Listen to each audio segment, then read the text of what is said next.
Peter Thiel helped fund Facebook. Today, his own kids get 90 minutes of screen time a week. Steve Jobs invented the iPad. His own kids never touched one. Bill Gates didn't let his kids own a phone until they were 14. These are three of the people most responsible for the device in your pocket right now, and they're raising their own kids like it doesn't exist.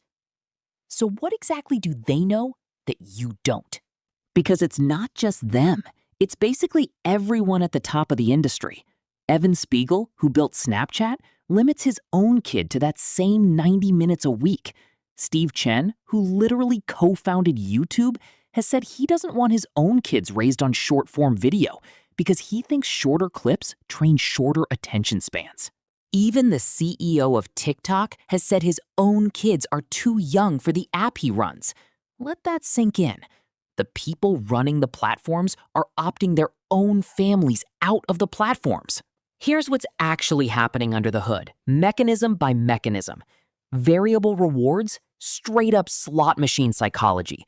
You don't know if the next refresh has something good, so your brain checks anyway, over and over. The exact same impulse as pulling a lever. Infinite scroll removes your stopping cue. No bottom of the page means no natural moment to put the phone down. Autoplay does the same job a different way. It removes the choice entirely. The next video just starts before you can decide not to watch it. Push notifications run on that same uncertainty. You don't know if it's good until you check, so the ping itself becomes the craving. And likes, streaks, all of it. Facebook's own founding president has publicly admitted this one. He called it a social validation feedback loop, built specifically to give you a small dopamine hit every time someone likes your post, and said flatly that he and the other founders understood exactly what they were doing and did it anyway.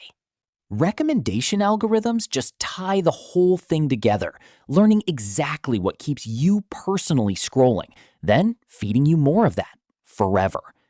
6 separate systems, each one independently tested and tuned to keep you there a little longer. Now you know exactly what the billionaires were opting their own kids out of. These aren't just cautious parents. Every one of them spent years in rooms where the metric on the whiteboard was engagement, not well-being. So when the person who built the thing won't let their own kid near it, they're not being paranoid. They're the one person who actually read the fine print before you did. Even Elon Musk, who owns one of the biggest social platforms on Earth, has admitted that skipping the rules for his own kids' social media use was probably a mistake. He only says that once he already knows exactly how the thing works on you. And this isn't only social media. It's the same trick behind almost everything I've covered on this channel. Loot boxes built like slot machines, gambling apps that turned your phone into a casino, buy now, pay later apps quietly financing your grocery bill. Different products, same playbook. Make it as sticky as possible and let someone else deal with what happens after. The billionaires just happen to be the only ones with both the incentive and the inside knowledge to opt their own families out of it. So here's the question worth sitting with. If the people who built these products won't let their own kids use them the way you do, why are you still using them the way they do?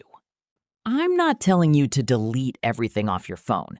I'm saying next time a platform tells you it's harmless, ask who's actually allowed to believe that.